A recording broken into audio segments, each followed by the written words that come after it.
किसान भाइयों नमस्कार। स्वागत है आपका हमारे यूट्यूब चैनल स्मार्ट एग्रीकल्चर में। आज के इस वीडियो में हम बात करेंगे कि प्याज की फसल में 80 दिन के बाद आपको कौन कौन सी चीज़ों का प्रयोग करना चाहिए जिससे प्याज का कंद बड़ा बने, कंद खराब ना हो और पैदावार ज़्यादा निकले।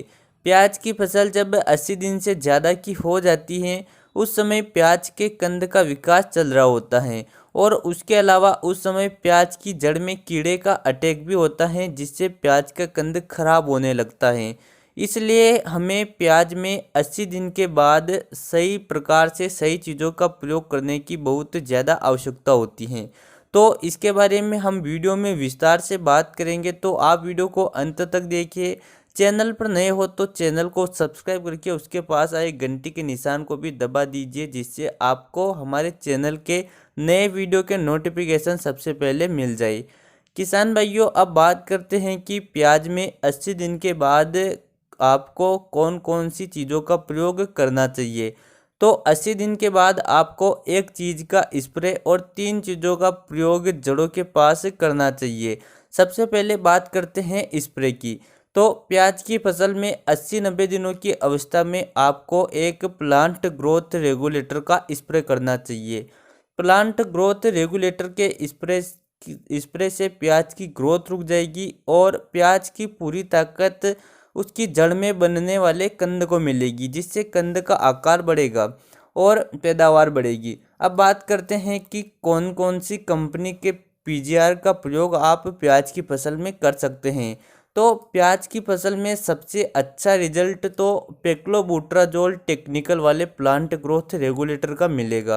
पेक्लोबुट्राजोल टेक्निकल के साथ आपको मार्केट में सिजेंटा कंपनी का कल्टार, एफएमसी कंपनी का लगन और सुमिटोमा कंपनी का ताबोली प्लांट ग्रोथ रेगुलेटर मिल जाएगा। इसके अलावा आप गार्डा के चमत्कार का प्रयोग भी कर सकते हैं या फिर बायर के प्लानोफिक्स प्लांट ग्रोथ रेगुलेटर का प्रयोग भी कर सकते हैं। लेकिन अगर आप इस समय बीएसएफ कंपनी के लियोसिन का प्रयोग करते हैं तो आपको लियोसिन का रिजल्ट इस समय पर नहीं मिलेगा, क्योंकि जैसे ही टेम्परेचर ज़्यादा होता है लियोसिन का रिजल्ट नहीं मिलता है और इस समय टेम्परेचर काफ़ी ज़्यादा है तो आपको लियोसिन का रिजल्ट नहीं मिलेगा। इसलिए आप लियोसिन को छोड़कर किसी भी कंपनी के प्लांट ग्रोथ रेगुलेटर का प्रयोग कर सकते हैं। किसान भाइयों अब बात करते हैं कि 80 दिन के बाद जड़ों के पास हमें कौन कौन सी चीज़ों का प्रयोग करना चाहिए। तो सबसे पहले तो आपको एक कीटनाशक का प्रयोग करना चाहिए जिससे जड़ का कीड़ा खत्म हो जाएगा।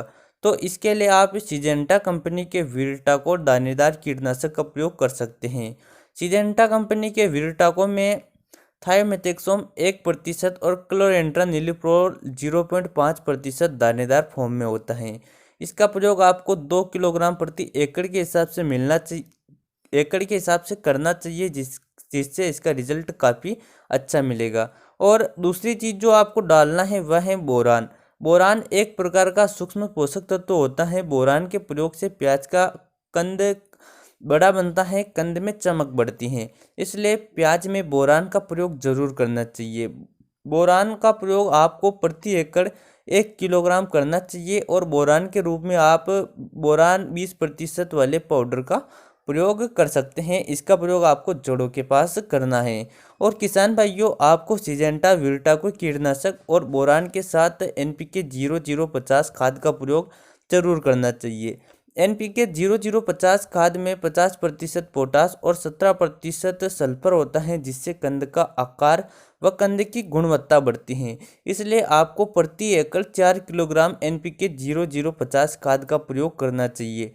तो किसान भाइयों करने का मतलब यह है कि 80 दिनों के बाद आपको प्लांट ग्रोथ रेगुलेटर का प्रयोग करना चाहिए और उसके अलावा जड़ों के पास सिजेंटा के वीरटाको कीटनाशक, बोरोन और एनपीके 0050 का प्रयोग जड़ों के पास करके फिर आपको सिंचाई कर देना चाहिए जिससे प्याज का कंद बड़ा बनेगा, कंद में गुणवत्ता होगी, कंद खराब नहीं होगा और आपकी पैदावार ज़्यादा निकलेगी। तो आपको यह वीडियो कैसा लगा कमेंट करके ज़रूर बताइएगा। किसान भाइयों वीडियो पसंद आए तो वीडियो को लाइक और वीडियो को ज़्यादा से ज़्यादा किसानों के साथ शेयर जरूर करें। चलिए मिलते हैं अगले वीडियो में। जय जवान जय किसान।